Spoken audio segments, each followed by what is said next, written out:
अस्सलाम वालेकुम दोस्तों, आप देख रहे हैं इन्फो एट एडी। ये है एक ऐसा सफ़र जो आपको ले चलेगा उस मुल्क की तरफ जो एक छोटा सा जजीरा नुमा खित्ता है, लेकिन जिसकी कहानी ने पूरी दुनिया का नक्शा बदल दिया है। ये है जापान। मगर सवाल ये है, आखिर जापान इतनी तेज़ी से दुनिया की सबसे बड़ी ताकतों में कैसे शामिल हो गया? वो कौम जिस पर एटम बम गिरा, वो दोबारा उठकर टेक्नोलॉजी का इमाम कैसे बनी? और जापानी लोग के अंदर ऐसा कौन सा राज है कि पूरी दुनिया उन्हें मेहनत और डिसिप्लिन की मिसाल के तौर पर देखती है? आज हम जापान की सरजमीन पर कदम रखेंगे, इसकी तारीख में झांकेंगे, इसकी सकाफत को समझेंगे और उसकी तरक्की के पीछे छुपे राजों को तलाश करेंगे। दोस्तों, जापान मशरक़ एशिया में वाक़या एक जज़ीरों का मुल्क है जिसमें तकरीबन 6000 से ज़्यादा जज़ीरे शामिल हैं। इसकी आबादी तकरीबन 12 करोड़ से ज़्यादा है और सबसे बड़ी ज़ुबान है जापानी। मज़हब की बात करें तो यहाँ शिंतो और बुद्ध मत का गलबा है, लेकिन जापानी कौम के लिए असल मज़हब है मेहनत, सफाई और डिसिप्लिन। दारुल हुकूमत टोक्यो दुनिया का सबसे ज़्यादा आबादी वाला शहर है, जहाँ जदीद टेक्नोलॉजी और क़दीम सकाफ़त दोनों साथ साथ चलती हैं। लेकिन जापान की असल कहानी उसके माजी से शुरू होती है। सदियों से पहले यहाँ बादशाहों के साथ साथ एक ख़ास तबका उभरा जिसे कहा जाता था सामुराई। ये लोग सिर्फ जंगजू नहीं थे, बल्कि इज़्ज़त, वफादारी और उसूलों की अलामत थे। उनकी ज़िंदगी का मकसद यानी इज़्ज़त, वक़ार की राह पर चलना। इसी दौर में शोगन हुकूमतें आई जिन्होंने जापान को मुत्तहिद भी किया और एक सख्त डिसिप्लिन वाली सकाफत भी कायम की। सोचने वाली बात यह है कि क्या ये सामुराई और शोगन ही थे जिन्होंने जापान की कौम के अंदर वो डिसिप्लिन डाला जो आज भी दुनिया को हैरान करता है, या फिर कोई और राज है जो हम आगे जानेंगे। दोस्तों, अब जापान की कहानी हमें ले जाती है उस सियाह बाब की तरफ जिसने दुनिया को हिला कर रख दिया था। ये था जंग अजीम 2। साल 1945 अमेरिका ने जापान के 2 बड़े शहरों हिरोशिमा और नागासाकी पर एटम बम गिराए। ये वो लम्हा था जब तारीख ने पहली बार एटमी हथियार की तबाही को अपनी आंखों से देखा। पलक झपकते ही हज़ारों जिंदगियां ख़त्म हो गई, लाखों लोग ज़ख्मी हो गए, पूरे शहर मलबे का ढेर बन गए, इमारतें ज़मीन बोस हो गई और इंसानियत खून में नहा गई। हिरोशिमा और नागासाकी की गलियां ऐसे लगती थी जैसे क़यामत का मंजर हो। जापान की फौजी ताकत शिकस्त खा गई और मुल्क घुटने टेकने पर मजबूर हो गया। दुनिया ये समझने लगी कि शायद ये कौम अब कभी दोबारा खड़ी ना हो सकेगी। लेकिन दोस्तों, कहानी का असल आगाज यही से होता है, क्योंकि एक तबाहाल कौम ने फैसला किया कि वो अपनी बर्बादी को अपनी सबसे बड़ी ताकत में बदल देगी। एटम बम के बाद जापान के पास कुछ नहीं बचा था। मुईशत तबाह हो चुकी थी, फैक्ट्रियाँ जलकर राख हो गई थी, इंफ्रास्ट्रक्चर ख़त्म हो गया, मुल्क के वसाइल सिफर थे और आवाम मायूसी की गहरी खाई में गिर चुके थे। लेकिन जापानियों ने हिम्मत नहीं हारी। उन्होंने फैसला किया कि अब वो जंग की बजाय तालीम, इल्म और टेक्नोलॉजी को अपना असल हथियार बनाएंगे। उन्होंने तलवारें रख दी और कलम व औजार थाम लिए। 1950 की दहाई में जापान ने अपनी पूरी तवज्जो तालीम पर मरकूज़ कर दी। स्कूलों और यूनिवर्सिटियों में नई नस्ल को जदीद तालीम दी गई, मगर साथ ही नज़्म व ज़ब्त और इज्तिमाई सोच पैदा की गई। कारखानों में नई मशीनरी लाई गई। छोटे छोटे कारीगर और मज़दूर दिन रात काम करते और हर नया कदम जापान को दोबारा ज़िंदा करने की तरफ बढ़ा था। 1960 की दहाई तक दुनिया हैरान रह गई। सिर्फ 20 साल के अंदर जापान दुनिया की तीसरी सबसे बड़ी मईशत बन चुका था। یہ کارنامہ اتنا غیر معمولی تھا کہ ماہرین معیشت نے اسے جاپانیز اکنامک میریکل کا نام دیا۔ دوستو، اس ترقی کے پیچھے سب سے بڑی طاقت جاپانی قوم کی اپنی عادات اور مزاج تھا۔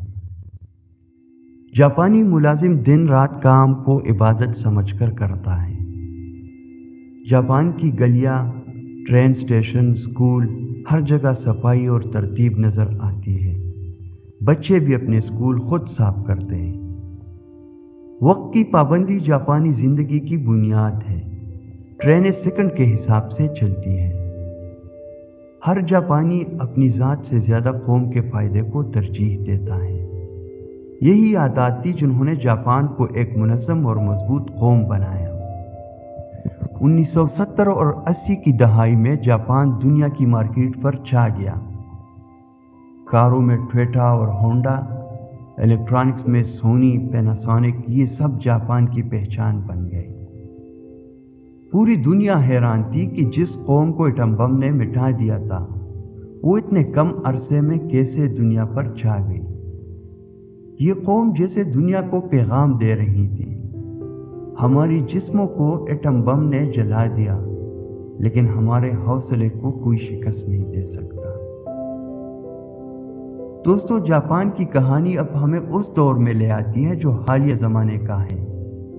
وہ جاپان جو کبھی شکستہ حال تھا، اب دنیا کی طاقتور ترین ممالک میں شمار ہوتا ہے۔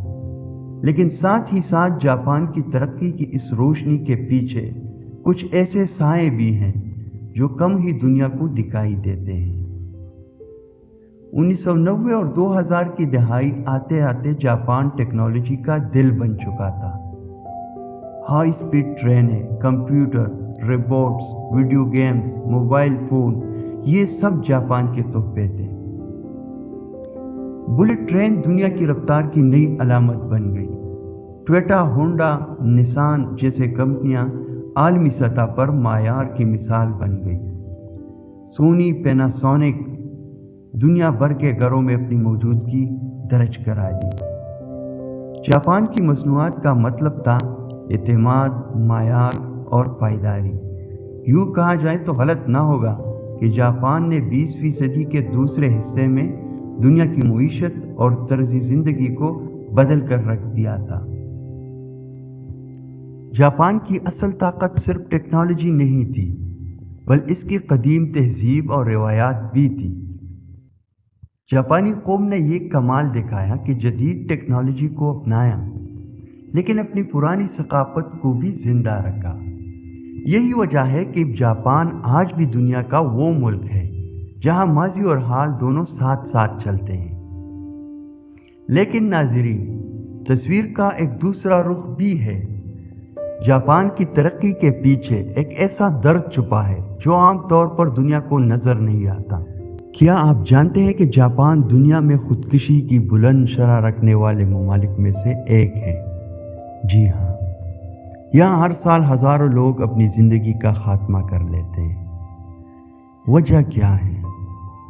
وجہ ہے حد سے زیادہ دباؤ۔ جاپانی معاشرہ اتنا منظم اور محنتی ہے کہ لوگ اپنے کام کو زندگی سے زیادہ اہم سمجھنے لگتے ہیں۔ کروشی ایک ایسا لفظ ہے جو صرف جاپان میں پایا جاتا ہے، اور اس کا مطلب ہے زیادہ کام کرنے سے موت۔ سوچئے، یہ وہ قوم ہے جو اتنی محنت کرتی ہے کہ بعض لوگ اپنے ہی جسم پر بوجھ برداشت نہیں کر پاتے۔ یہ ایک ایسا پہلو ہے جو جاپان کی چمکتی ہوئی ترقی کے پیچھے چھپا ہوا دکھ ہے۔ جاپان ایک ایسا ملک ہے جو زلزلوں، سونامی اور طوفانوں سے بھی مسلسل لڑتا رہتا ہے۔ یاد کیجئے 2011 کا وہ خوفناک لمحہ جب ایک تباہ کن سونامی نے جاپان کو ہلا کر رکھ دیا۔ ہزاروں لوگ مارے گئے، ایٹمی پلانٹ تباہ ہوا، لیکن جاپان پھر بھی کڑا رہا۔ یہ قوم ملبے سے دوبارہ اٹھنے کا ہنر جانتی ہے، چاہے وہ جنگ ہو، ایٹم بم ہو یا قدرتی آفت۔ جاپان ہر بار ایک نئے عزم کے ساتھ کھڑا ہو جاتا ہے۔ آج جاپان دنیا کے پرامن ترین، جدید ترین और सबसे ज़्यादा मुनज़्ज़म ममालिक में शुमार होता है। ये मुल्क न सिर्फ अपनी टेक्नोलॉजी से दुनिया को हैरान करता है बल्कि अपनी सकाफत और मेहनत से भी मिसाल कायम करता है। लेकिन सवाल ये है, क्या जापान अपनी तरक्की की इस चमक और अंदरूनी दुख के दरमियान तवाज़ुन कायम रख सकेगा? क्या वो अपनी नौजवानों को सिर्फ एक मशीन की तरह काम करवाने की बजाय ज़िंदगी के मानी भी समझा पाएगा? दोस्तों, जापान की कहानी हमें ये सबक देती है कि एक कौम चाहे कितनी ही बड़ी शिकस्त से गुजरे, वो अगर हौसला, मेहनत और डिसिप्लिन को अपनाए तो दुनिया में सब कुछ मुमकिन है। लेकिन ये भी याद रखना ज़रूरी है कि सिर्फ तरक्की काफ़ी नहीं, असल कामयाबी वो है जहाँ इंसान खुश और मुतमईन हो। यह है जापान की कहानी, एक ऐसी कौम जो राख से उठी, दुनिया को बदल दिया, लेकिन आज भी अपने अंदर के ज़ख्मों से लड़ रही है। दोस्तों, अगर आपको हमारी वीडियो पसंद आई हो तो इसे लाइक करें, चैनल को सब्सक्राइब करें, बेल आइकन को ज़रूर दबाएं ताकि हर नए आने वाली वीडियो सबसे पहले आप तक पहुंचे।